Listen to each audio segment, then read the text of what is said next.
Hello and welcome to the Tuesday, June 1st meeting of the Finance Committee. Pursuant to the Governor's order suspending certain provisions of the Open Meeting Law, General Laws, Chapter 30A, Paragraph 20, as well as the Select Board's emergency order dated March 16th, 2020, the Finance Committee will be using remote participation for this meeting. The audio of this meeting is being recorded and will be posted to the town's webpage within 24 hours in accordance with the Governor's emergency action requirement of keeping the public informed of actions during this meeting.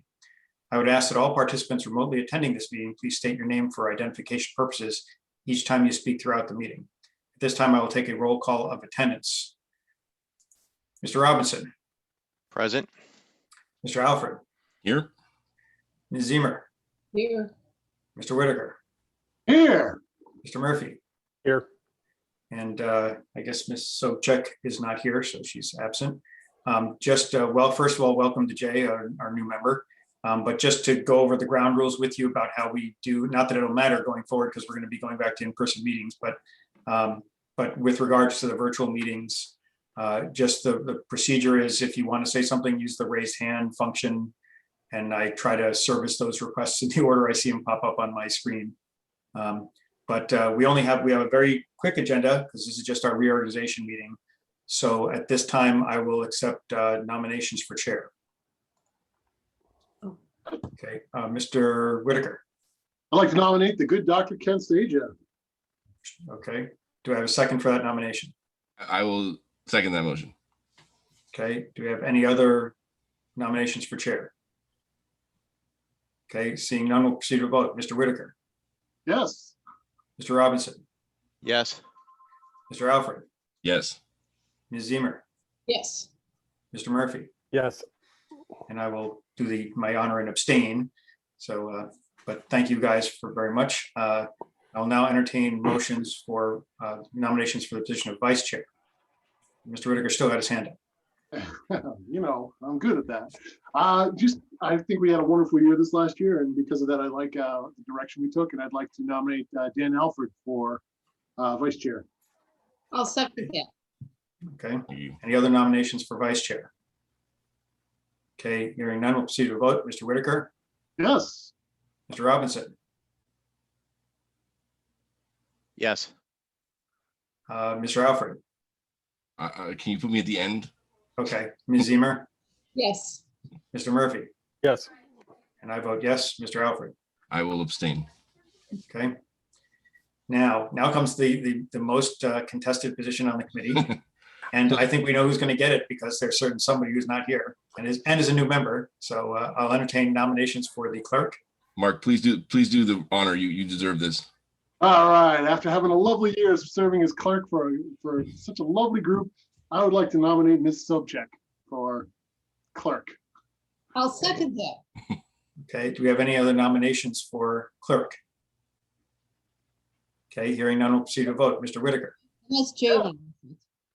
What? Unless Jay wants it. Okay. We'll stick him with it when okay. So Mr. Whitaker voted yes. Well, wait. Okay. Mr. Robinson. Yes. Mr. Alfred. Yes. Ms. Zemer. Yes. Mr. Murphy. Yes. And I vote yes. So she's going to get her welcome to the committee the hard way. Okay, so that's our officers. Thanks everybody for the nominations and the process. Just to go over a couple of simple things that the clerk, Mark was our clerk. We do have a few sets of outstanding minutes we need to approve.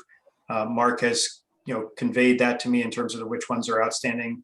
I'm going to do the first look at them like I always do. I'll try to get them back to him for distribution so that he can wrap up his official duties. But that'll be between now and our next meeting.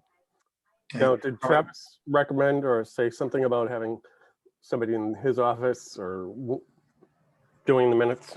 I know he. Yes, and that is something we'll have to I'll have to find out. That was contingent on the hire. You remember the new hire for the town clerk's office. So my presumption is that when that person comes on board, I don't know if they brought the person on yet, but my presumption is when that happens, that Travis will let us know because that was part of the job description. Isn't that actually the person that Liz hired? Yeah, well, that's what I'm saying. If She's already been hired. I met her. Okay. So then I'll talk to Travis. I'll talk to Travis about how he wants to handle that. So you might be out of it, Jay. You might not enjoy the full brunt of being the clerk.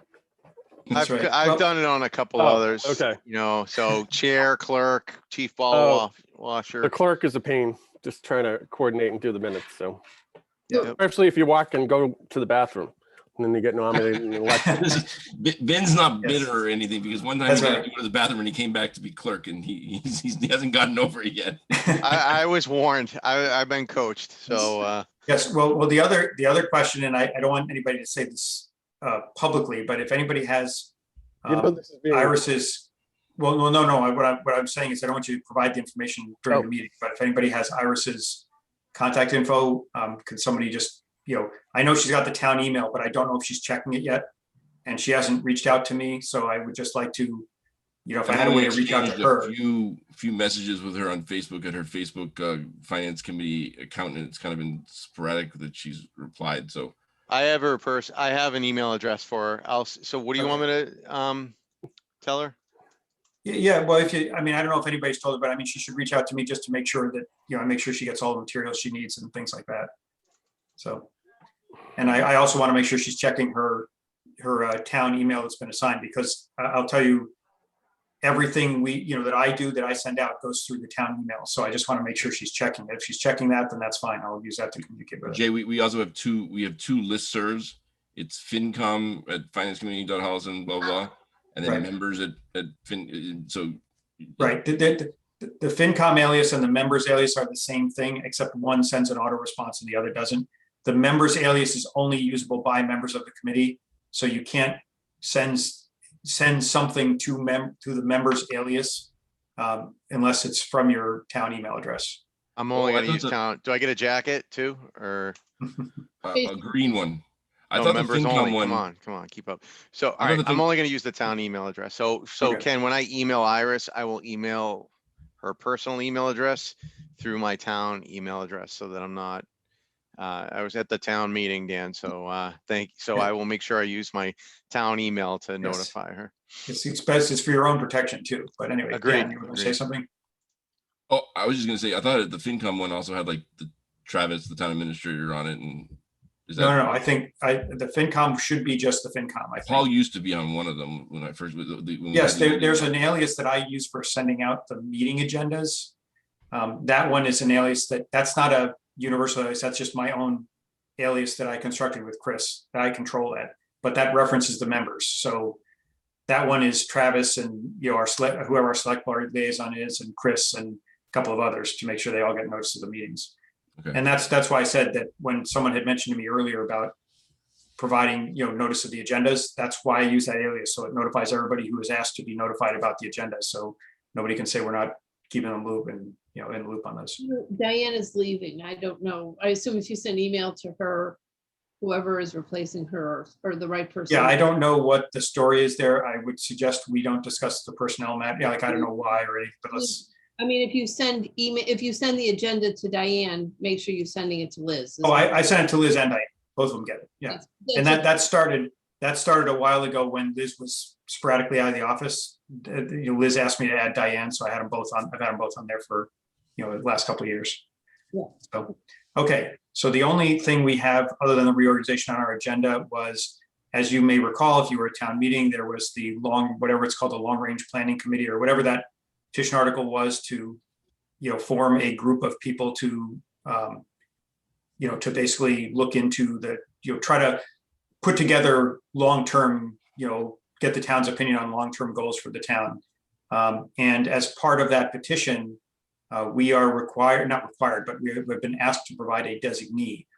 And I know that independently, I've talked to several of you just in passing, and the consensus seems to be that Sue, our former member, Sue Nersessian, would be a good selection for that.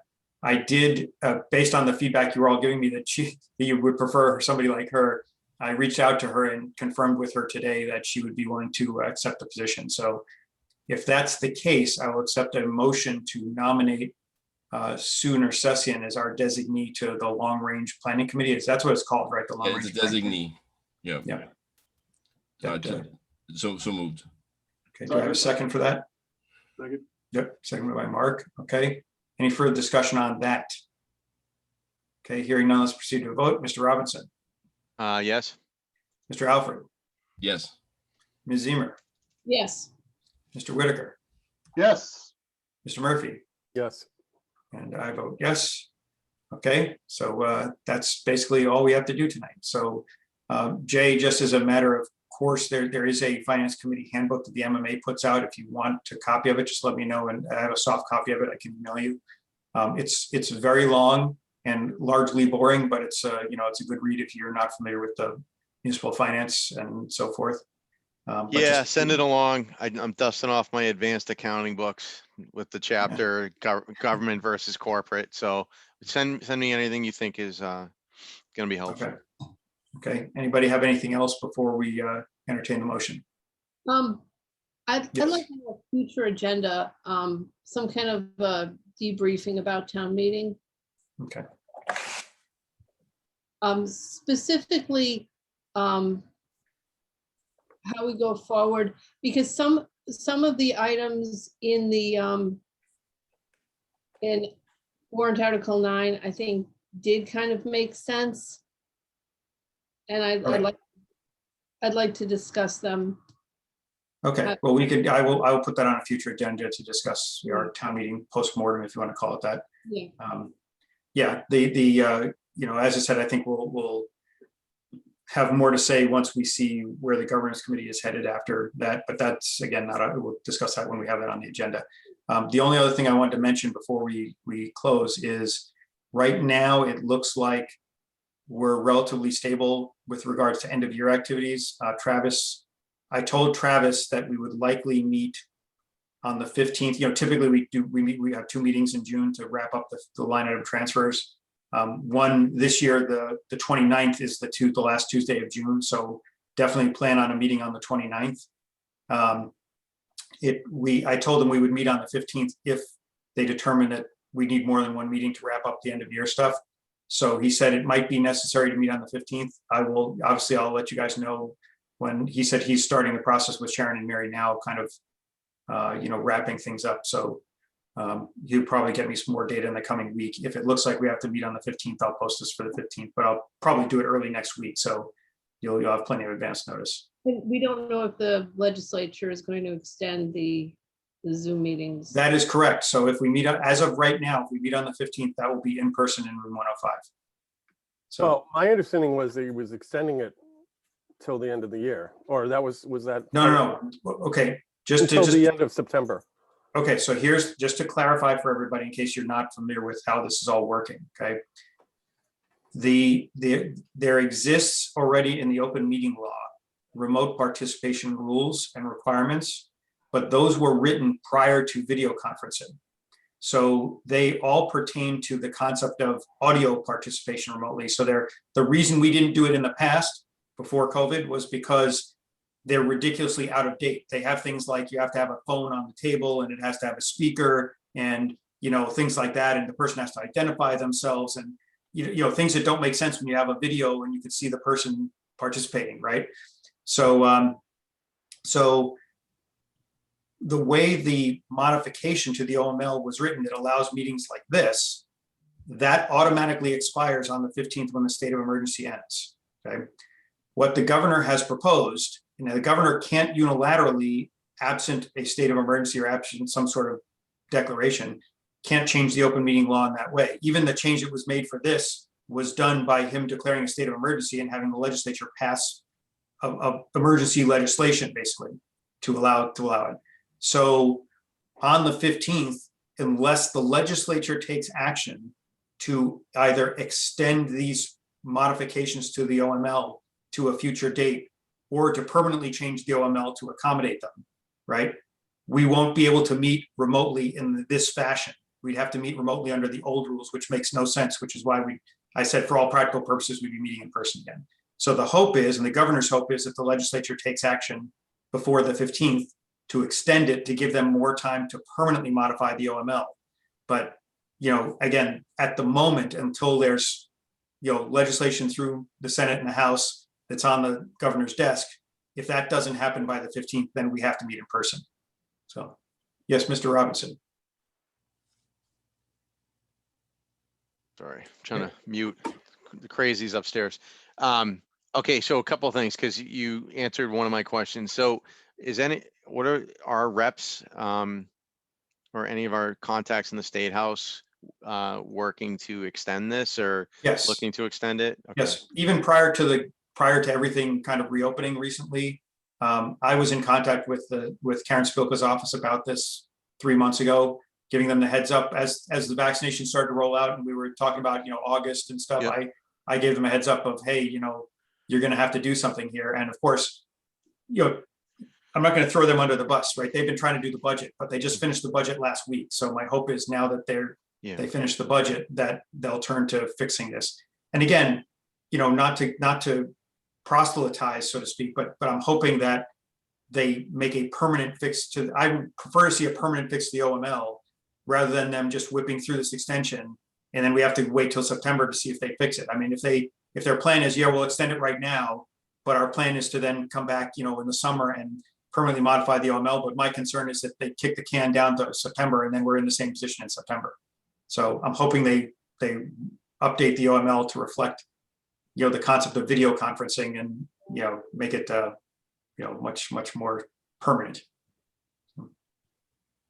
Okay, but that's the story. So unless I'm obviously monitoring the situation at the State House, but unless they actually get codified into law, a signed law by the 15th, and given that I have to post 48 hours in advance, and we'll probably post longer than that, I will more than likely post for an in-person meeting on the 15th, and then can modify it as appropriate if the legislation comes through. So, and I don't know to be honest with you, I don't know what you guys would prefer. We can have that discussion when if they extend it, we'll have to have the discussion of when we feel comfortable, returning to 7 people sitting in a room meeting. So I prefer to continue with this, at least for the time, and maybe even, I don't know, 7 of us. Yeah. That's a lot tighter than the select board and other boards that meet there. Plus with the summer and travel and everything, this is obviously. Yeah, no, personally, my preference is to continue meeting virtually for a short time longer. Kind of the same way I feel about the whole, removal of the masking requirement, right? I'll probably still wear, just personally, I'll probably still wear a mask even though I'm vaccinated for some time period before, I see the numbers really continuing to come down with everything. And then I'll probably, and I feel the same way about this, which is like, I want to wait and see how this lifting of restriction goes for a little while before we all sit back together in a room. So, okay. So any other calendar related things? Because those are the only really things we're allowed to discuss at this point. Okay, seeing none, I'll entertain the motion. Motion to adjourn. Do I have a second? Second. Okay, that is not subject to debate. Mr. Robinson, Yes, in favor, yes. Mr. Alford, Yes. Ms. Zemer, Yes. Mr. Whitaker, Yes. Mr. Murphy, Yes. and I vote yes. That concludes the Tuesday, June 1st meeting of the Finance Committee. Thank you for joining us this evening. As you just heard, we'll likely be meeting again on June 15th, but whether we'll be on Zoom or not is still up in the air. But for tonight, we're done. So thank you and good night.